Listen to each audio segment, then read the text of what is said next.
ناظرین، ایک بار پھر آپ کو آپ کے ہی پسندیدہ پروگرام میرات النساء میں خوش آمدید کہتے ہیں، اور آپ سب جانتے ہیں کہ یہ ہمارا دوسرا پروگرام ہے عید قیامت المسیح کے حوالے سے انہی تمام باتوں کو جن کو ہم نے سنا تھا، مگر بہت ساری باتیں ہم نے مزید سننی تھی، انہی باتوں کو کنٹینیو کریں گے، اور ایک بار پھر پاسٹر عزیز انور کو نہایت ادب اور احترام کے ساتھ خوش آمدید کہتے ہیں۔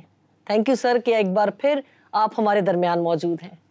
بہت شکریہ بیٹا، میں اسے اپنی خوش قسمتی سمجھتا ہوں کہ آپ کے پروگرام میں عید قیامت المسیح پر لب کشائی کر سکوں، کیونکہ یہ وہ ایسی سچائی ہے کہ جس کے لیے عمر چاہیے، زندگی چاہیے، لیکن یہ سچائی نہ ختم کبھی ہوئی ہے نہ کبھی ہوگی، یہ اٹل تھی اور آج بھی اٹل ہے۔ آمین۔ کیا خوبصورت بات کی سر میں چاہوں گی کہ جس طرح سے ہم نے گزشتہ پروگرام میں بہت ہی خوبصورت باتیں، اور خاص کر وہ باتیں کہ اگر خداوند خود ہی قادر مطلق ہیں تو انہوں نے اپنے اکلوتے بیٹے کو کیوں بھیجا؟ کیا کوئی اور آپشن نہیں تھا خداوند کے پاس؟ کیونکہ وہ تو سب کچھ کر سکتے ہیں۔ اس کی بہت ہی خوبصورت تفسیر اور بہت تفصیل کے ساتھ آپ نے بیان کیا تھا۔ میں چاہوں گی کہ اس کے علاوہ مزید جو گفتگو رہ گئی ہے، جو پیاز ابھی بجھنی باقی ہے، میں چاہوں گی کہ آپ ضرور رہنمائی کیجیے۔ ہاں جی، بہت شکریہ۔ وہ ایک کامن سینس کی بات ہے، ایک قادر مطلق ہستی ہے جس کا نہ کوئی مثیل ہے نہ کوئی نظیر ہے، نہ ویسا کوئی تھا نہ ہے، اور وہ خود بھی اپنی زبان سے کہتا ہے کہ میں اول اور میں آخر۔ بالکل۔ تو پھر اس کے پاس یہاں آ کر کیا اس کی قدرت میں نعوذ باللہ کوئی سکم آ جاتا ہے؟ ایسا نہیں ہے۔ خدا کے قوانین نہ کبھی بدلے ہیں نہ کبھی بدلیں گے، خواہ وہ خدا کی اپنی ذات ہو، خواہ اس کا بیٹا ہو، خواہ انبیاء ہوں، خواہ رسول ہوں۔ اس کا قانون کیا ہے کہ جس دن تو نے کھایا تو مرا۔ قانون کیا ہے؟ گناہ کی مزدوری موت ہے، اور گناہ جب باغ عدن میں آیا تو پھر جو نتائج وہاں ہوئے وہ نتائج ہمارے سامنے ہیں، اور آج تک بنی نوع انسان اس کو بھگت رہا ہے۔ سوال یہ ہے کہ گناہ ہم کسے گناہ کہتے ہیں، اور بائبل مقدس یا خدا کسے گناہ کہتا ہے؟ بالکل بالکل۔ گناہ کی جو تعریف ہے بائبل کے مطابق، بہت ساری باتیں اس کے لیے بہت ساری زبانوں میں مختلف ہیں، لیکن اس کی جو تعریف ہے، تعریف یہ ہے کہ مخلوق کی یا انسان کی کوئی بھی ہر وہ بات، وہ عمل، وہ ارادہ جو خدا کی پاک ذات سے متصادم ہے، یا خدا کی پاکیزگی پر جس سے ضرب آتی ہے، وہ گناہ ہے۔ کیا بات ہے! انسان کا ارادہ، انسان کا عمل، انسان کی مرضی، انسان کی سوچ جو جس سے خدا کی پاکیزگی پر ضرب آتی ہے یا ضد آتی ہے، وہ گناہ ہے۔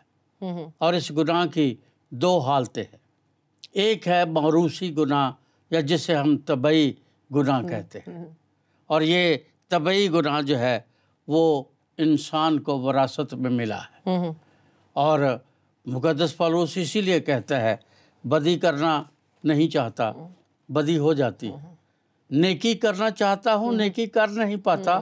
پھر وہ ریزن بتاتے ہیں، ریزن یہ بتاتے ہیں کہ میں کیا کروں، وہ گناہ کا تخم مجھ میں بسا ہوا ہے، اس لیے کون مجھے اس سے چھڑائے گا، اور پھر وہ اس سے آگے بات کرتے ہیں۔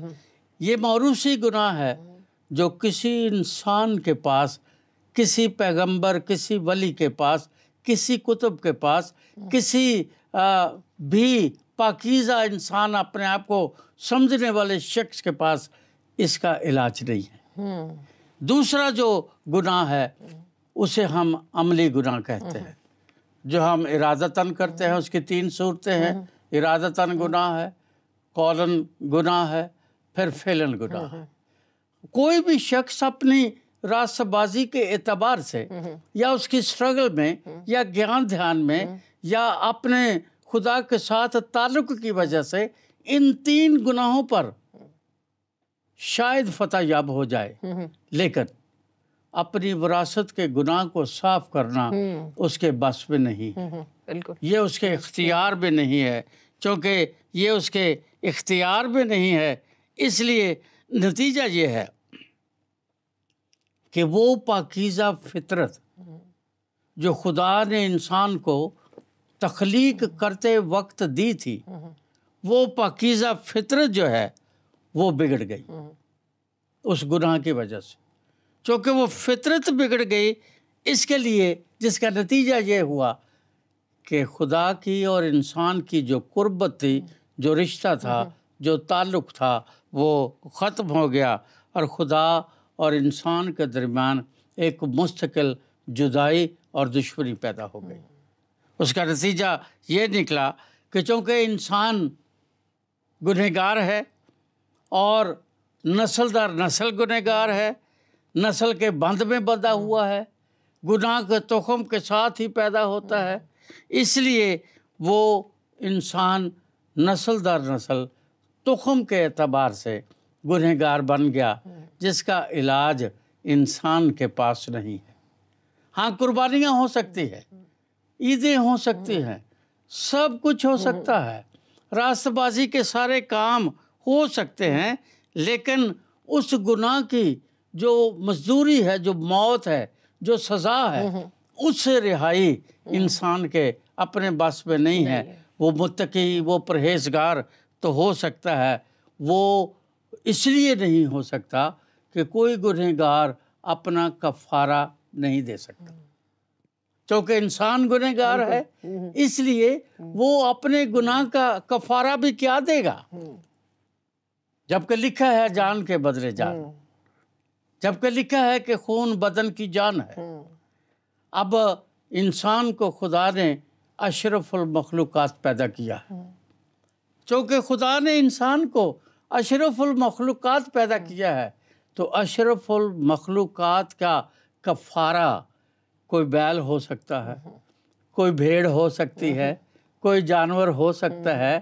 اس کو تو دنیا میں قبول نہیں کرتے کہ کسی سے قتل ہو جائے اور اس کو پھانسی کی سزا ہو جائے، اور وہ کہے جی میں 100 اونٹ قربان کر دیتا ہوں، یا میں 50 بیل قربان کر دیتا ہوں، یا میں 50 بھیڑیں قربان کر دیتا ہوں، مجھے چھوڑ دیا جائے۔ تو پاکستان کی عدالتیں یہ جج نہیں مانیں گے۔ اور اگر یہ زمین پر ایک اشرف المخلوقات انسان کے لیے انسان نہیں کر سکتا، تو پھر یہ تو اس کے اختیار میں نہیں ہے۔ پھر تو ایسی شخصیت کی ضرورت ہے کہ جو پاک ہو۔ اگر وہ پاک ہے تو پھر وہ ناپاک انسان کا کفارہ دے سکتا ہے۔ اگر وہ گناہ سے ناواقف ہے تو پھر وہ بے گناہ ٹھہرا سکتا ہے اس کو جس کی زندگی میں گناہ ہے، اور وہ صرف ایک ہی ذات ہے، اور وہ ذات ہے خداوند خدا کی، جس کے بارے میں جس پر سب مذاہب دنیا کے، ایون عام جو ایتھکس کو مانتے ہیں، وہ بھی اس بات پر متفق ہے کہ انسان اپنے گناہ کا کفارہ نہیں دے سکتا۔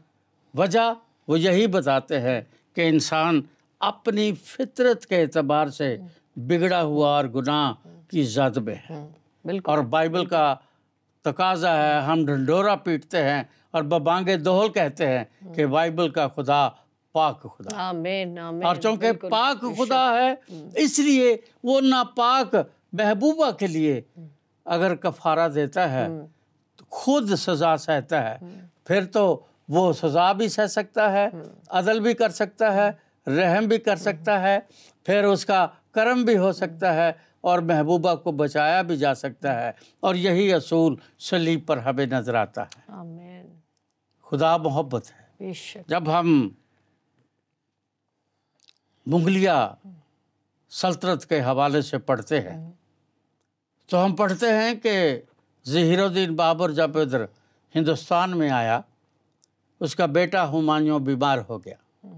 تاریخ یہ بتاتی ہے کہ اس کا بیٹا ہمایوں بیمار ہو گیا۔ ڈاکٹرز نے، حکماء نے کہا کہ یہ نہیں بچ سکتا، اس کا مرض لا علاج ہے اور یہ نہیں بچ سکتا۔ اب ظہیر الدین بابر نے یہ سوچا کہ میری سلطنت کا وارث اگر مر جائے گا تو پھر وہ چونکہ منگول تھے تو اس لیے ضروری تھا کہ منگول کی جگہ منگول آ کر حکومت کرے۔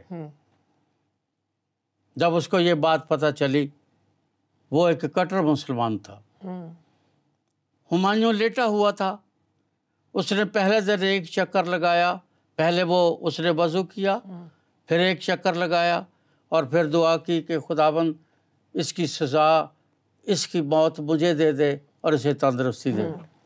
دوسرے دن 2 بار، تیسرے دن 3 بار اور 7ویں دن اس نے 7 چکر لگائے، اور 7 چکر لگانے کے بعد پھر اس نے نماز پڑھی اور اس نے کہا اے اللہ تعالیٰ اس کی بیماری مجھے دے دے، اس کو تندرست کر دے تاکہ یہ سلطنت مغلیہ پر حکومت کر سکے، میں اپنے آپ کو پیش کرتا ہوں، اس کی جگہ یہ موت مجھے دے دے۔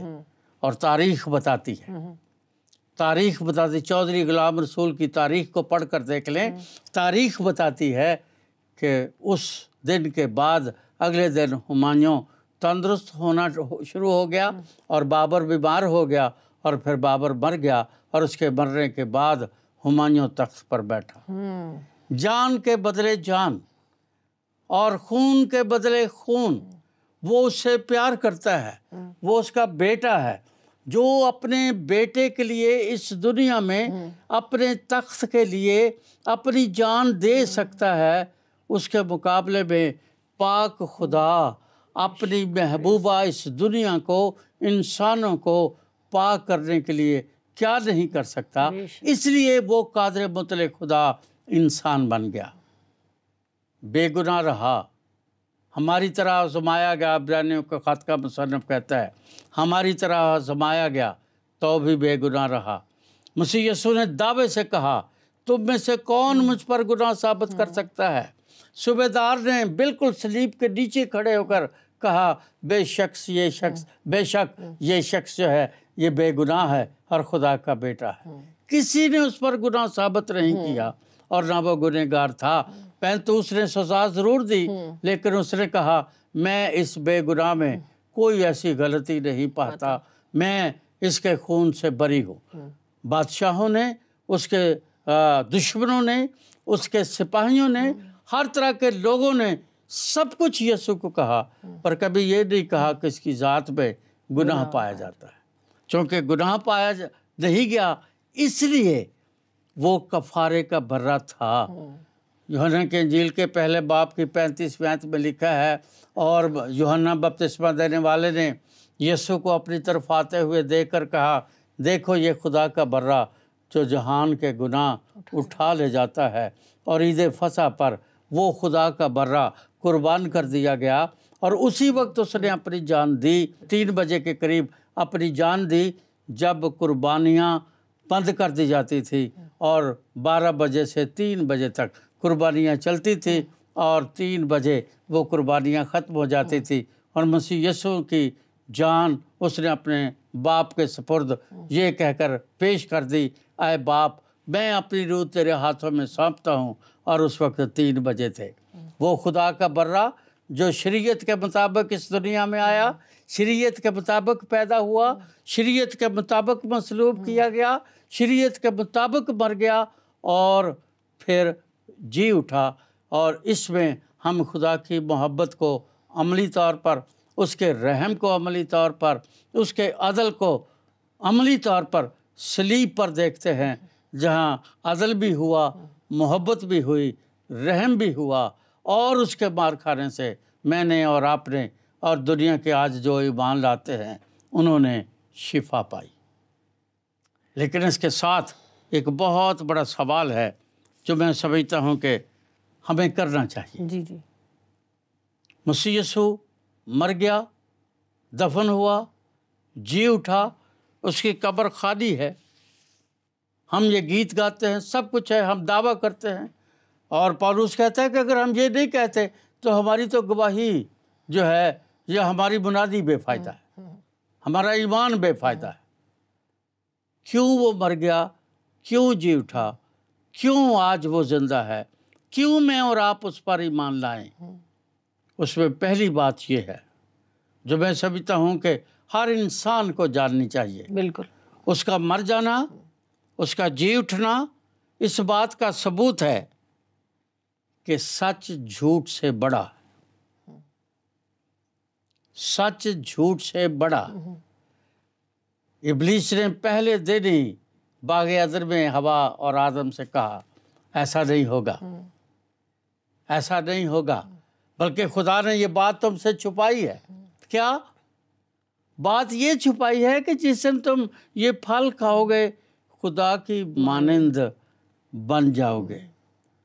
آج بھی جو اسے قبول کرتے ہیں، جو اس کے لہو سے دھل جاتے ہیں، جن کے بارے میں پولس کہتا ہے کہ تم اب اپنے نہیں قیمت سے خریدے گئے ہو اور تمہاری خلاصی فانی چیزوں سے نہیں ہوئی، مقدس پطرس کہتے ہیں افسس میں لکھا ہے کہ تم جو پہلے دور تھے اب اس کے خون کے وسیلے سے قریب ہو گئے ہو، اب تم شاہی کاہنوں کا فرقہ ہو۔ اس کا سبب کیا ہے؟ اس کا سبب یہ نہیں ہے کہ جھوٹ جو ہے اس کو آدم اور حوا نے اپنا کے اس بادشاہی کو، اس سچائی کو، پاکیزگی کو کھو دیا، بلکہ آج کا ایماندار ان سے زیادہ بہتر ہے جو اسے قبول کرتا ہے اور پھر اس بات کا دعویٰ کرتا ہے کہ سچ جھوٹ پر حاوی ہے۔ وہ سچ تھا، وہ حق تھا، وہ حق ہے، وہ حق رہے گا، اور یہ حق ہے، یہ سچ ہے کہ کوئی اس کے وسیلے کے بغیر باپ کے پاس نہیں جا سکتا۔ یہ حق ہے، یہ سچ ہے کہ وہ اور باپ ایک ہیں۔ وہ سچ ہے اور حق ہے کہ مسیح یسوع نے کہا جس نے مجھے دیکھا اس نے باپ کو دیکھا۔ اس لیے مسیح یسوع کا مر جانا، جی اٹھنا اس بات کا ثبوت ہے کہ حق جو ہے وہ جھوٹ سے بڑا ہے۔ دوسری برکت جو ہمیں ملتی ہے وہ یہ ہے کہ مسیح کا جی اٹھنا اس بات کا ثبوت ہے کہ زندگی موت پر حاوی ہے۔ موت کچھ بھی کر لے لیکن زندگی پھر بھی زندگی ہے۔ اس کا سبب کیا ہے؟ اس کا سبب یہ ہے کہ اس نے اس کے نتنوں میں زندگی کا دم پھونکا، اور خدا کے دم کو فنا نہیں ہے۔ بے شک، بے شک، بالکل۔ چونکہ خدا کے دم کو فنا نہیں ہے، اس لیے جس کے پاس اس کا دم ہے، اس کا بیٹا ہے، اس کے پاس زندگی ہے۔ آمین۔ اس لیے خدا کے کلام میں لکھا ہے کہ جس کے پاس بیٹا ہے اس کے پاس زندگی ہے۔ بے شک۔ کیونکہ دم جو ہے اس کے لیے عبرانی زبان میں مختلف لفظ ہیں، نئے عہد نامہ میں یونانی زبان میں مختلف لفظ ہے۔ نیوما ایک لفظ ہے جس کو سارے جانتے ہیں، اور نیوما کا مطلب دم بھی ہے، نیوما کا مطلب پاک روح بھی ہے، نیوما کا مطلب وحی بھی ہے، نیوما کا مطلب الہام بھی ہے، نیوما کا مطلب خدا کا روح بھی ہے۔ اور جس انسان کے اندر خدا کا روح ہے، خدا کا دم ہے، اس پر موت اور قبر حاوی نہیں ہو سکتے۔ کیا بات۔ تیسری برکت جو ہمیں ملتی ہے اس کے جی اٹھنے کی وہ یہ ہے کہ محبت نفرت پر حاوی ہے۔ نفرت کتنی بھی بڑی کیوں نہ ہو، کتنی بھی بڑی کیوں نہ ہو، محبت کو شکست نہیں دے سکتی۔ اسی لیے خدا کے کلام میں یوحنا کہتا ہے خدا محبت ہے۔ چونکہ خدا محبت ہے اس لیے پہلا کرنتھیوں 13واں باب اس میں مقدس پولس بڑی صفائی سے بیان کرتے ہیں، اور وہ کیا کہتے ہیں کہ اگر میں آدمیوں اور فرشتوں کی زبانیں بولوں اور محبت نہ رکھوں تو میں ٹھنٹھناتا پیتل اور جھنجھناتی جھانجھ ہوں۔ اور اگر مجھے نبوت ملے، بائبل مقدس نبوت کی کتاب ہے، وہ کہتا ہے کہ اگر مجھے نبوت ملے اور سب بھیدوں کا اور کل علم کی مجھے واقفیت ہو، اور میرا ایمان یہاں تک کامل ہو کہ پہاڑوں کو ہٹا دوں اور محبت نہ رکھوں، تو وہ کہتا ہے میں کچھ بھی نہیں۔ پھر آگے وہ اس کی صفات بیان کرتا ہے۔ صفات جب بیان کرتا ہے تو وہ اس کا ایک صفت انتہائی خوبصورت صفت ہے، اور وہ یہ ہے کہ محبت کو زوال نہیں۔ چونکہ خدا کو زوال نہیں، بالکل، اس لیے محبت کو زوال نہیں۔ خدا برین و انسان سے محبت کرتا تھا اس کی محبت کا تقاضا تھا کہ اس نے دکھ سہ لیا اور اس کی بیماری کو لے لیا، اس کے گناہ کو لے لیا، اس کی سزا کو لے لیا اور اس کی سزا کو خود اٹھا کر اس کے لیے زندگی اور رہائی اور مخلصی کو مہیا کیا۔ اس لیے محبت کو زوال نہیں۔ کیا بات، محبت ہمیشہ نفرت پر حاوی رہی ہے اور حاوی رہے گی۔ چوتھی اور آخری بات جو میں کہنا چاہتا ہوں یہ ہے کہ چوتھی بات ہمیں یہ ملتی ہے کہ نیکی جو ہے اس کو زوال نہیں، وہ بدی پر حاوی ہے۔ پاک کلام میں جگہ جگہ خداوند نے کہا ہے پاک بنو۔ پاکیزگی ایماندار کی پہچان ہے۔ پاکیزگی کے بغیر ہم خدا کو نہیں دیکھیں گے۔ لکھا ہے مبارک ہے وہ جو پاک دل ہے۔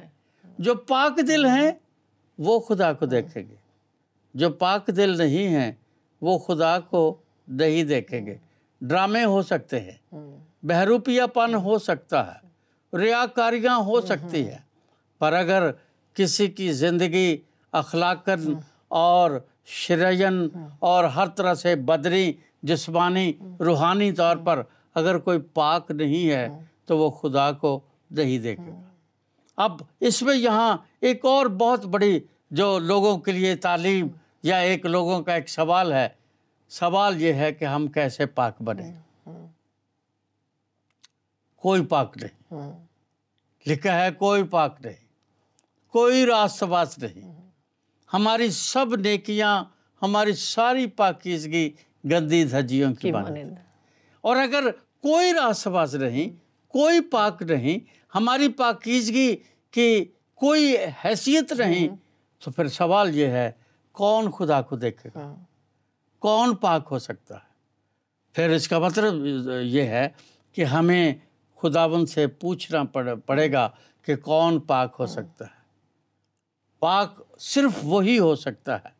یوحنا کی انجیل اس کا پہلا باب اس کی 12ویں آیت میں لکھا ہے مگر جتنوں نے اسے قبول کیا اس نے انہیں خدا کے فرزند بننے کا حق بخشا، یعنی انہیں جو اس کے نام پر ایمان لائے۔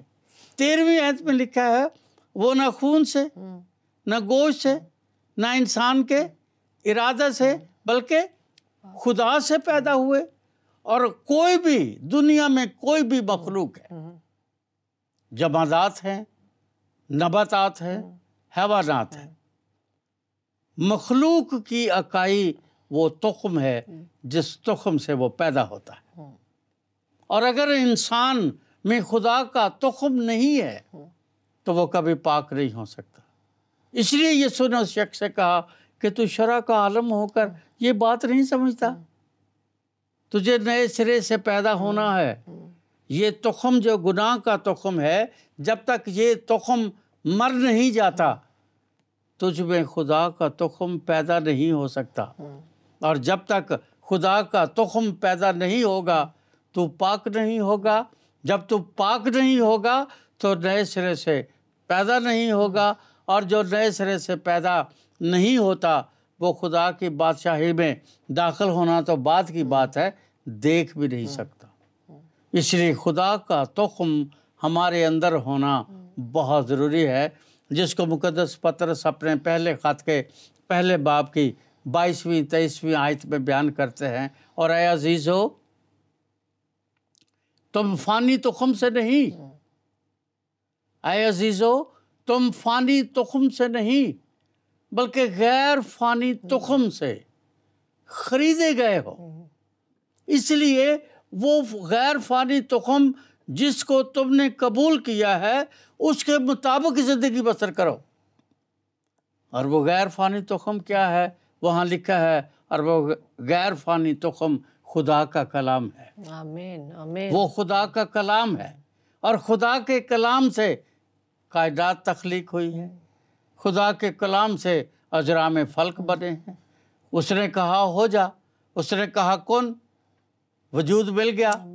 اور جب وجود مل گیا تو پھر اسی کن کی جو جمع تھی اس کو کائنات کہا گیا، اور اسی کائنات کی جمع در جمع کو اردو گرامر میں تکوین کہا گیا ہے، جو کہ رومن کیتھولک بائبل میں پیدائش کی کتاب کی جگہ تکوین کی کتاب ہے۔ اور وہ جو تکوین ہے وہ کائنات کی جمع ہے، اور کائنات کن کا نتیجہ ہے، اور کن خدا کا کلمہ ہے، اور وہ خدا کا کلمہ جو ہے وہ خدا کا تخم ہے۔ یوحنا کی انجیل کے پہلے باب میں اس نے اسی لیے تو کہا کہ ابتدا میں کلام تھا۔ اور یہ ابتدا جو تھی یہ کیا تھی؟ جب ہم پیدائش کی کتاب کا مطالعہ کرتے ہیں تو وہاں لکھا ہے کہ خدا نے ابتدا میں زمین اور آسمان کو پیدا کیا۔ یہ ترجمہ ٹھیک نہیں ہے۔ اصل ترجمہ یہ ہے، عبرانی زبان میں جو بائبل ہے وہ اس طرح سے شروع ہوتی ہے کہ ابتدا میں خدا نے زمین اور آسمان کو پیدا کیا۔ خدا نے ابتدا میں نہیں ہے، ابتدا میں۔ اس کا مطلب یہ ہے کہ تخلیق کائنات یا مخلوقات کی تخلیق کی وجہ قیام وہ ابتدا ہے، اور ابتدا مسیح یسوع ہے۔ آمین۔ چونکہ مسیح یسوع ہے، وہ ابتدا ہے، وہ خدا کا کلمہ ہے، وہ خدا کا کلمہ، وہ کلام جس کے وسیلے سے سب کچھ پیدا ہوا، وہی کلمہ ہمارے درمیان آیا۔ اور یوحنا کہتا ہے ہم نے اس کا ایسا جلال دیکھا جیسا باپ کے اکلوتے کا، اور وہی کلمہ جب مر گیا تو پھر اپنی قدرت سے جی اٹھا، اور آج خالی ہے، اس لیے اس کی قبر خالی ہے۔ اس لیے آج ہم مسیحی جس طرح سے مرضی خوشیاں کریں وہ کم ہیں، وہ کم ہیں، کیونکہ پہلے جو دور تھے اب نزدیک ہو گئے ہیں، پہلے جو گنہگار تھے اب اس کے لہو سے پاک ہو گئے ہیں۔ اب یہ بدن جو گناہ کا بدن تھا اب یہ خدا کا مقدس بن گیا ہے۔ اور یہ کس لیے ہوا ہے؟ خدا کے بیٹے کے اس بے قیمت لہو سے جو صلیب پر بہایا گیا، جو مر گیا، جو دفن ہوا، جو تیسرے دن مردوں میں سے جی اٹھا، جو آسمان پر موجود ہے۔ یاد رہے وہاں سے عدالت کرنے کو آئے گا زندوں اور مردوں کی۔ اس لیے خوشی ضرور کریں، عید ضرور منائیں، پر یاد رکھیں عدالت ہوگی۔ سو میں چاہتا ہوں کہ لوگ اس بات کو، اس پیغام کو سنیں اور اس پر عمل کریں۔ تھینک یو پا صاحب، خداوند آپ کو بہت برکت دے۔ اور پروگرام کے اختتام میں ہی میری طرف سے، میری ساری ٹیم کی طرف سے آپ کو، آپ کے خاندان کو عید قیامت المسیح بہت مبارک ہو۔ ناظرین، یہاں پر میں آپ سے امید کرتی ہوں کہ میں نے تو بہت برکت پائی، اور میرے اس وقت اسٹوڈیو میں جتنے بھی میرے ساتھی موجود ہیں یقیناً انہوں نے بھی بہت برکت پائی ہوگی۔ مگر یہاں میں آپ سے ریکویسٹ کرنا چاہوں گی ناظرین کہ آپ خود تو بابرکت بنیں، مگر اپنے خاندان والوں کو، اپنے ساتھیوں کو، اسپیشلی اپنے ان عزیزوں کو جو شاید اداس ہوں اس عید پر، شاید غمزدہ ہوں، یا شاید کسی الجھن کا شکار ہوں، یہ پروگرام ان تک ضرور ریکمنڈ کریں تاکہ وہ بھی اس پروگرام کو دیکھیں، سنیں اور باعث برکت ٹھہریں۔ ہمیں اپنی دعاؤں میں ہمیشہ یاد رکھیے گا۔ میری طرف سے، پا صاحب کی طرف سے، ہماری ساری ٹیم کی طرف سے، میرے تمام میرات النساء کی آڈینس کو بہت بہت عید قیامت المسیح مبارک ہو۔ جہاں رہیں خوش رہیں، صحت مند رہیں، تندرست رہیں۔ اجازت دیجیے، خدا حافظ۔